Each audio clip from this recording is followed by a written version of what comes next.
I don't know why you're fixing that hair again when it looked just the same as it did when you left. Who you fixing it for anyway? Why don't you leave me alone?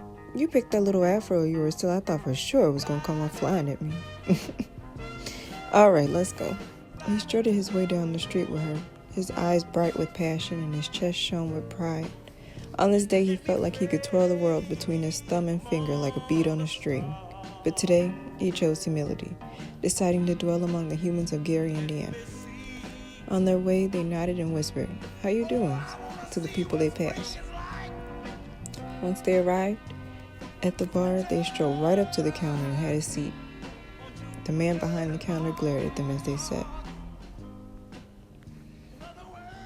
"Can we get a menu?" Without removing the grimace from his face, the bartender swiped the menu and slid it to him. "Thanks, man." "Don't worry about him." "What are you getting?" "You know what I always get." "I don't know why I asked." They ordered their food and Art got his beer from the bartender. "You ever gonna take those shades off?"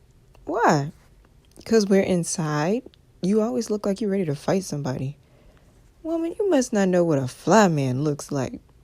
"I do, 'cause that's exactly what you look like with them glasses on. Where's my sweater at?"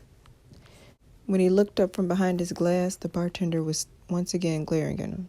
"This fool got a problem. Art, ignore him." "I'm about to give this man my money. I don't give it to just anybody."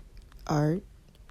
"Hey man, you got a problem? 'Cause first you disrespected me in front of my wife, and now you act like you ain't never seen black people before in Indiana." "I'm not gonna respect somebody who don't deserve it. If you don't like it, you can go. I'll leave when I'm done with the drink I paid. I want you and your wife to get out of here." "Man, I know you didn't just say what I think you said." "I said I want you and your wife to get out of here." "Come on, Art." He rested his arm around her neck with an air of swagger. He waltzed out of the bar with his wife. They didn't say a word to each other as they made their way to the car, besides the muttering he made to himself. When he rested his arms on the sill of the window and watched her for a short while, and then, without thinking too much, he straightened his back and turned toward the bar.